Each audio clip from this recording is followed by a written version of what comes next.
ఏకాంబ్ర వృక్షం పక్కన అద్దాల మండపం ఉంది. అద్దాల మండపం పైకప్పు రుద్రాక్షలతో రూపొందించబడి ఉంటుంది. కాంచీపుర రాజు ఈ రుద్రాక్ష కప్పును ఏర్పాటు చేయించాడు. ఇక్కడ శివపార్వతులు ఉత్సవ మూర్తుల రూపంలో దర్శనమిస్తారు. ఈ అద్దాల మండపంలో ఒక ప్రత్యేకత ఉంది. అదేంటంటే ఉత్సవ మూర్తుల ప్రక్క నుండి చూస్తే 108 ప్రతిరూపాలు కనిపిస్తాయి. ముందుగా చెప్పుకున్నట్లు ఒక్కసారి భక్తులు ఈ ఆలయం సందర్శిస్తే కంచిలోని 108 శివాలయాల దర్శన భాగ్యం ప్రసాదించడానికి అద్దాల మండపంలో ఈ ఏర్పాటు చేశారు. 108 దేవతామూర్తుల దర్శనం భక్తులకు అలౌకిక ఆనందాన్నిస్తుంది.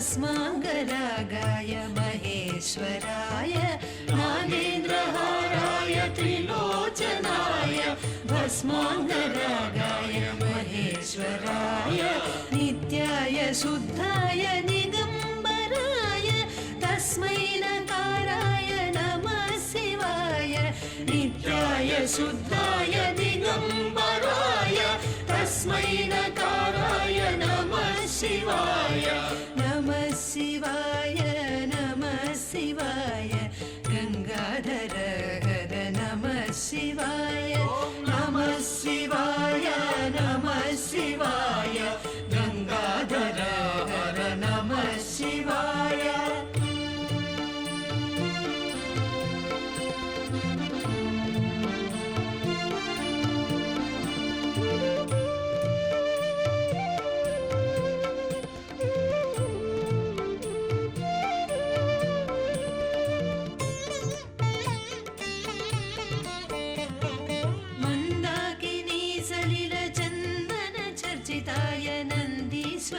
प्रमथनाथ महेश्वराय मंदाकिनी सलिल चंदन चर्चिताय नंदीश्वर प्रमथनाथ महेश्वराय मंदार मुख्य बहुपुष्प सुपूजिताय तस्मै मकाराय नमः शिवाय मंदार मुख्य बहुपुष्प सुपूजिताय तस्मै मकाराय नमः शिवाय।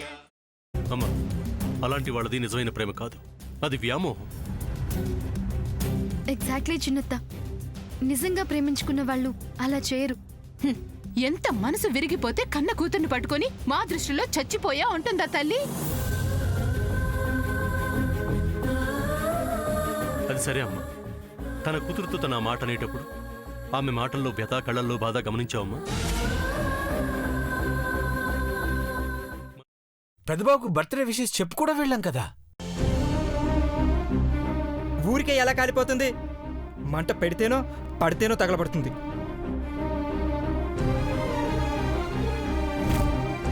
కరెక్ట్ చిన్నబాబు, నీకొచ్చినట్టే నాకు డౌట్ వచ్చింది. పార్వతే షర్టును తగలబెట్టిందనుకుంటా.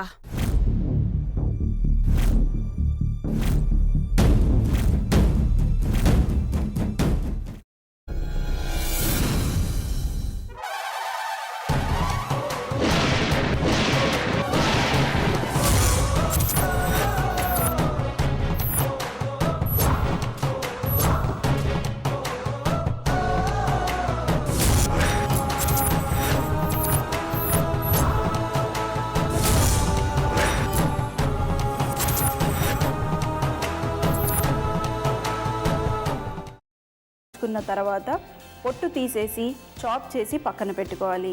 ఒక ప్యాన్లో కొద్దిగా నూనె వేడి చేసి అందులో ఆవాలు, మినప్పప్పు, శనగపప్పు, కరివేపాకు, సన్నగా తరిగి పెట్టుకున్న ఉల్లిపాయలు వేసుకుని 1 నిమిషం పాటు వేయించుకోవాలి. ఆ తర్వాత కాల్చి కట్ చేసి పెట్టుకున్న వంకాయని కూడా అందులో వేసుకుని బాగా మిక్స్ చేసి బౌల్లోకి ట్రాన్స్ఫర్ చేసుకుని అందులో తగినంత చిక్కటి పెరుగు లేదా పల్చటి పెరుగు వేసుకుని మిక్స్ చేసి అన్నంతో కానివ్వండి, చపాతీతో కానివ్వండి సర్వ్ చేసినా చాలా బాగుంటుంది.